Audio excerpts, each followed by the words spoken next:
Thanks, Pete. Local reaction tonight about a major Supreme Court ruling on affirmative action policies and student admissions.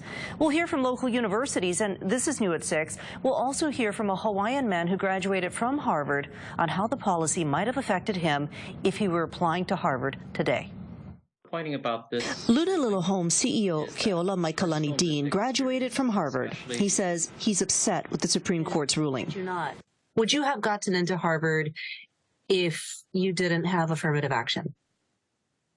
I may or may not have gotten into Harvard. But what's disappointing about this ruling is that personal lived experience, especially with racial injustice, is now irrelevant to the admissions decisions, except in a very narrow way. A constitutional law professor explains how race factored into admissions.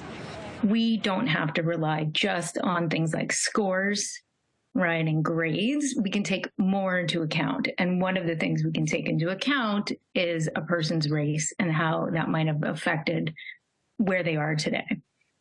The Supreme Court says colleges and universities can no longer take race into consideration as a specific basis for granting admission. The opinion says Harvard's and University of North Carolina's admissions programs violated the Equal Protection Clause because they failed to offer measurable objectives to justify the use of race. University of Hawaii President David Lassner says this is beyond disappointing and that UH stands firmly committed to provide higher education opportunities for all. It is now analyzing the Supreme Court ruling to see if they need to make any changes. Chaminade University agrees the ruling. Admission is more than disappointing. It ignores the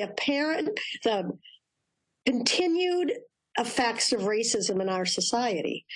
Chaminade and Hawaii Pacific University say they don't use race-based admissions, so this will not affect their admissions, but it really undermines the work that universities have voluntarily taken on for decades to be a solution in a society that provides way too few solutions for this social evil of racism. I'm concerned that this will impact Native Hawaiians applying for college, all races applying for college. And I'm concerned about the impact on society of creating more of a divergence between the haves and the have-nots.